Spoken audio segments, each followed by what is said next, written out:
I am on the Evolve machine, which is an in-mode device, and it's made to do body contouring. So it uses radio frequency energy to heat the tissue to purposely destroy fat and to also tighten the skin. You can also put EMS on to tone muscles. I'm not really trying to tone the area right now, but I do have the EMS on low just so it vibrates and sort of distracts from the heat because I think it's a little zesty. It's not terrible, but yeah, that helps with the sensation. And if you look at the screen, you can see that there's little squares that correlate. I'm sure I better underwear to these electrodes. So basically, electrodes are connected to the machine, and those deliver RF energy. So basically, the RF energy radio frequency is deeply heating the fat to basically cause it to break down. So your body breaks it down, it's destroyed, it's permanent. Those cells are broken down. They don't just shrink like with some lipolysis machines. And then it also tightens your skin. So we use radio frequency to tighten the skin. So I think if you follow me, I just did, mind me, I have no makeup on or lashes, so I look like a mole. So it's horrifying. But I've been doing RF in my mid face to tighten that tissue. I haven't done any filler in a long time, and it usually would look really bad. But luckily, because the RF is kicked in, it looks a lot better. I still plan on getting some filler though. But as far as with the big concern is with the temperatures and the settings is okay, with this we don't want to heat it too much. We're like, oh, it's burning or anything. So there's a cutoff point. So I set the cutoff point, and like if you look, you can see there's different colors and they correlate to these different temperatures up here. So it starts at like 35, goes up to 43, actually 44 there. And so basically, my cutoff point is you want to try to get to 43, at least 40, to break down fat, but ideally the 43. And then you want to hold that temperature for a certain period of time, at least say 30 minutes, so that, well, not 30 minutes, like as far as exactly 43, but you want to try to keep it around that for at least 30 minutes, up to an hour, so that you break fat down and tighten the tissue.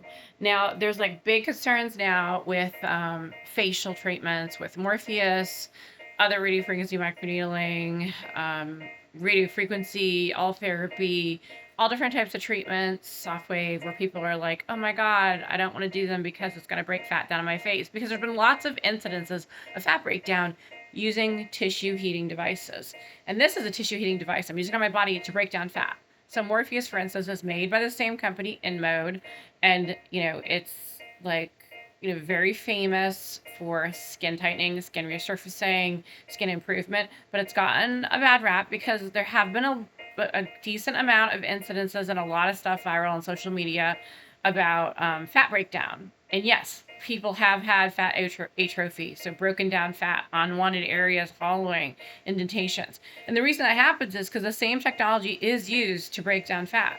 So, like, if I was to use, say, these settings, and go to, say, this depth, what I chose microneedling settings, I mean, it's not microneedling, but they're both RF.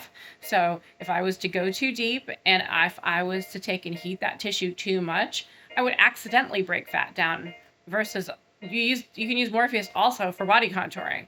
And you can use for instance, Forma. I would just posted some things about using that on my face for tissue tightening. I don't want to break fat down on my face typically. So, I mean, maybe look a little bit under my chin, but, it's like you're not generally wanting to lose fat as you get older in your face.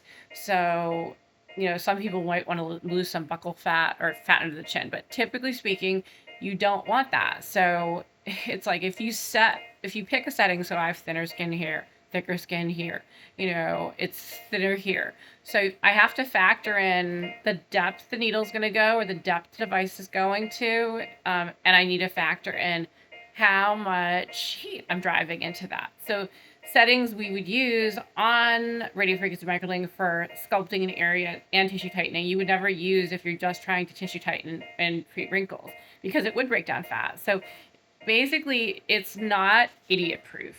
So, or not that people are idiots, but maybe they're not paying attention or they're not that worried about it. So it's like, as a technician, as long as I take and choose accordingly, like, okay, well, this skin is thick, this skin is thin, so the depth I go here needs to be shallower than here. If I did the same depth that I did on my cheek around my eye, I'm going to break fat down there naturally because now I'm going too deep.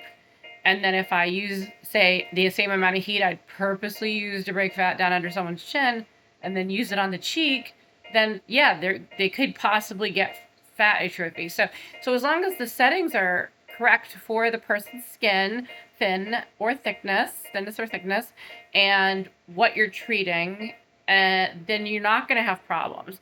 But unfortunately, it's not a perfect world, and you have a lot of people who either don't understand it or they're being lazy, and so then you get those types of problems, and it gets sort of a bad rap. But naturally, it's not anything like, oh my God, how did that happen? It's like, obviously that can happen because the same exact technologies with the radio frequency, be it non-invasive or with the needling, not that it's invasive, but where you're not disrupting the skin layer in the body or the face, they're used for either just tissue tightening or tissue tightening and the fat breakdown.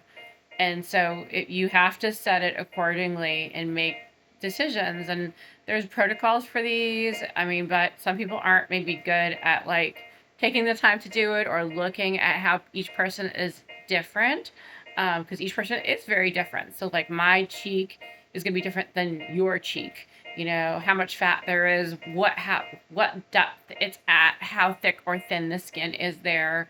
It's different on each person, so you can't really cookie cutter it. And so a lot of treatments are a little bit cookie cutter-ish. They're like slightly what I'd call idiot proof. As long as you follow some type of basic protocol, you maybe won't get the greatest result because you can't be that aggressive, but it's like so like generally stay in a safe zone. You're going to not hurt someone, or it's almost impossible to hurt someone, but unless you're really completely negligent. But Morpheus or skin tightening devices like All Therapy, Forma, Softwave, all the different treatments, even ones without the microneedling, you can break fat down. So you can try to, you might be trying to, or you might accidentally, but as long as you make the correct choices, you would be achieving what's desired instead of accidentally doing something. That's all. So like this machine, it basically, I just pick like, okay, I want this cutoff point. And so there's a cutoff point and it's knowing, okay, it's getting a little hot here. And so it's going back down and you can see these orangey ones are turning to red because it's adjusted. And then it will turn itself back up. And when it gets more back into these orangey ones, more around my cutoff point of 43, it's going to turn itself back down a little bit and try to hold my temperature. So I'm trying to hold temperature without burning tissue. And so it's smart technology, but you still have to be smart to use it, if that makes sense.